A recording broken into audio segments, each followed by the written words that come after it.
I ran away to rural Japan because I didn't know who I was anymore, and what I found there changed everything. That might sound dramatic, but it's true. After a series of events happening one after another, I knew that I couldn't keep doing the same thing and expect things to change. So I stepped back, deferred my degree, and found myself in the countryside of Japan.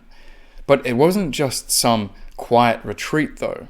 It was a hard reset, the kind you don't make casually. I needed real space, distance from my usual patterns, and time for me to figure out who I was actually trying to become. Those months were quiet, mostly me, the landscape, and reflection. That's when I found Kyudo.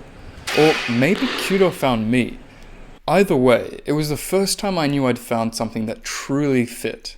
Not just out of convenience or familiarity, but deep existential alignment. It wasn't just about hitting a target.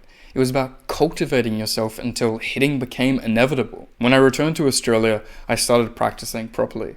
Through that, I started to see what living grounded through truth, goodness, and beauty could actually look like. Not just as abstract ideas, but as daily practice. I also changed degrees out of biomedical engineering, recognizing that the path I was following at the time didn't really line up with the kind of life that I wanted to have. Here's what I learned about finding your thing. It doesn't need to feel impressive from the outside.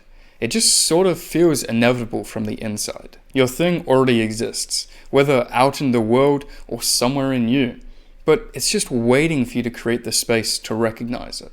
And not calendar space, but identity space. Permission to want what you actually want. If you're feeling stuck and wanting to run away, maybe the answer isn't to try harder at the same thing. Maybe it's to take a step back far enough to be able to see what you've been missing.